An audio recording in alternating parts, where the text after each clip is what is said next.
so let's go to the seventh benefit. That will be in page 189 of the same book, The Meaning of Faith and Nembutsu. It's the benefit of having great joy in our hearts. Okay. So that is something that is often misunderstood. Yes, yes, indeed. I will read something because I think you explain it very well here in the book. I will read it. It says here, the receiving of faith, Shinjin, is equivalent to escaping a great burden. We know that we'll become Buddhas in the Pure Land of Amida, no matter our present situation. This joy is like the relief you feel when a great burden is taken from your shoulders. And indeed, there is no greater burden than being unenlightened and a slave of samsaric existence. The burden of your liberation is carried by the Buddha called Amida, who already crossed the path for you. Anybody who carries a great burden is happy when that is taken away from him. So you can be happy or feel relief when you first entrust to Amida Buddha. If attaining Buddhahood or final liberation from birth and death is the most important matter for you, however, this doesn't mean that from hour to hour, this is very important, yes? And this is the misunderstanding that Yosho Sensei mentioned. However, this doesn't mean that from hour to hour, minute to minute, second to second, you will think about Amida Buddha, no? Or feel continuous joy as to jump in the air. No? That would be impossible for a person who is not a Buddha. So our lives are in such a way that we can always be overwhelmed by daily problems and worries. But it's okay. It's simply okay to be like this. We are not compelled to always jump with joy because we are saved by Amida Buddha. Despite of this, the salvation of Amida Buddha is always present as our simple faith in him remains with us since we first received it in our hearts. I usually explain that faith, once received, becomes like breathing, always being there, although you don't always express it consciously. We don't always feel our breathing, but this doesn't mean that breathing doesn't exist. Sometimes we feel it better when, for example, we are fascinated by the clear air of the mountains or of a beautiful morning, and we take a long and deep breath. While some other time we are too hurried and busy in our daily life to concentrate on it, okay? So this is very important, yes? As Yosho Sensei says, having this joy doesn't mean that you are constantly, jumping in the air or like that because we are not Buddhas yet. Okay, it means that from time to time, you will remember Amida Buddha, and you will say, thank you, Amida Buddha, for saving me as I am. Nam Amida Buddha, you see? Or maybe if you have an altar and you want to express your devotion toward Amida Buddha, you say Nam Amida Buddha, you see? So from time to time, you will remember, yes, and you will feel relaxed in the sense that you know that your salvation is already a done deal, It's like the other day that Uncle Joshin, asked Yosho Sensei, and he says, many people in USA are worried about the nuclear war, And then Yosho Sensei answered, then Joshin asked Yosho Sensei, what would you do if this happens? It's so stressful.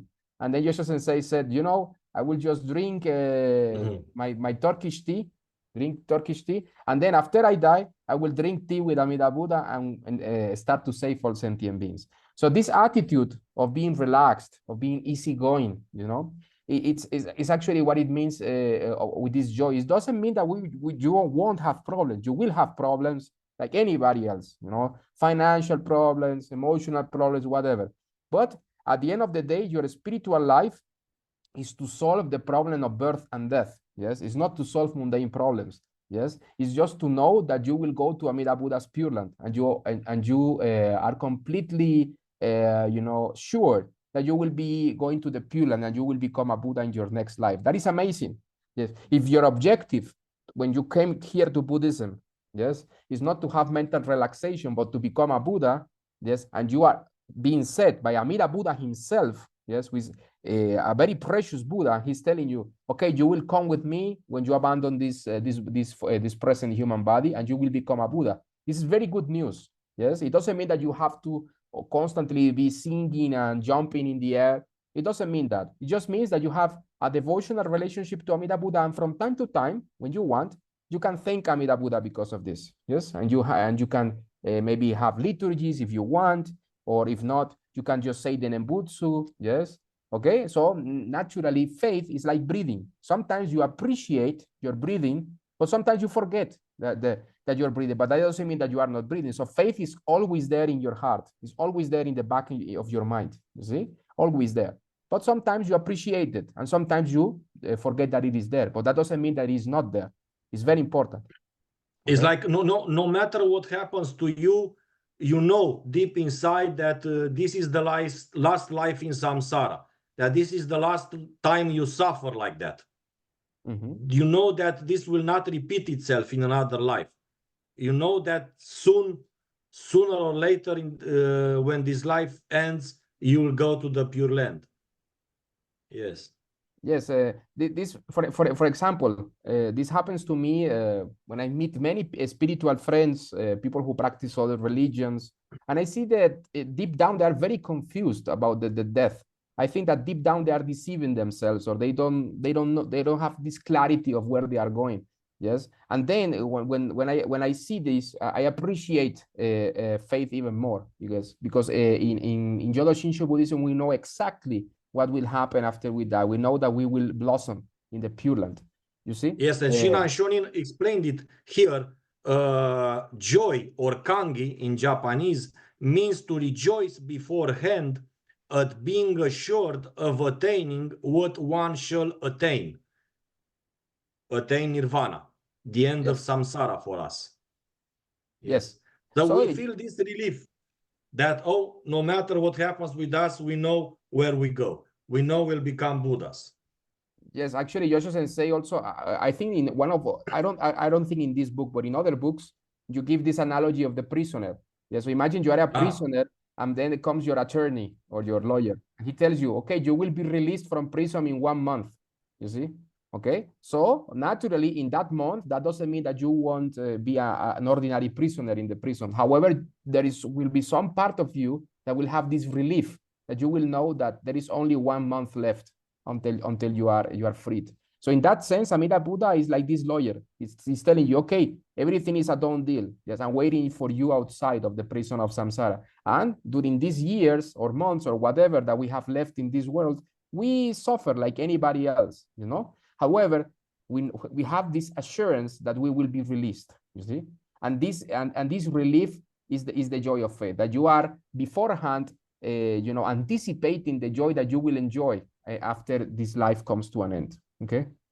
And we don't blame Amida for things that happen in our life, because we know that we are the cause of our suffering due to our egocentric mind. Yes. Yes, indeed. Everything that happens to us, if you are enjoying health and money or whatever, good for you. I mean, that's karma from past lives. If you are suffering from disease and all kinds, there is also your karma. Yes, but both good and bad karma don't come from Amida Buddha, because Amida Buddha is not God. He's not the creator of samsara. He's only the creator of his Pure Land, you know? So it's very important to make that distinction. Everything good and bad that happens in this life comes from our karma from past lives. And we should just endure it, you know, just be patient with it, you know, and understand that this is the natural consequence of our previous karma from this life and from past lives. Yes, and regardless, as Shinran Shonin says, and this is the final passage that is quoted here in the book, very beautiful passage from the Jodo Shinshu. It says here, let me read it. It says, Shinran says, the clouds and mists of greed, desire, anger, and enmity, continually cover the sky of true faith. Yet, just as the sunlight is obstructed by clouds or mists, below them it is light and there is no darkness. So in other words, the fact that we feel anger, the fact that we feel confusion and stupidity and all of these negative emotions, they coexist with faith. The same way that clouds can cover the sun for a moment, but beneath all of that darkness, it is light, the light of Shinjin. Okay, so this is the reason why Shinjin and all other negative emotions coexist, because Shinjin is not part of the dream. Shinjin is not part of our mind. It comes from Amida Buddha. Yes, and we don't entrust ourselves to our negative emotions. We entrust ourselves to Amida. You see? Okay, so it doesn't matter if we have anger and all of this, because we are samsaric beings. Well, we don't focus on that. We focus on Amida Buddha. Yes, we focus on the primal vow. This is very important. Yes. And Okay. when you mentioned that because Amida Buddha is not God and he can't promise, is not that because other gods can deliver anything that they promise. Many religions now, non-Buddhist religions now have some kind of element of fraud inside them. Their gods promise things that they can't deliver. Nobody can actually give you happiness in this life. And those who say that they created this world, they are frauds. They are liars. Nobody, no exterior God created this world. We are the creators of this world. Just like we are the creators, we are the cause of our dreams at night. We are the cause. We and by ourselves with our personal karma, and we as with the collective karma, we are the cause of this world and any suffering that is inside it. Yes. And as Kosho said, Buddha Amida as a perfect being can create only perfect worlds. This is why he created the pure land. And because the cause is pure, the effect is pure. Because the cause is Amida Buddha, the effect is the pure land. Yes. So because we, as the cause, are impure, then the world in which we live is impure. That's why. And this is why the world will never be perfect here and now. Our world will never be perfect because of us and our minds.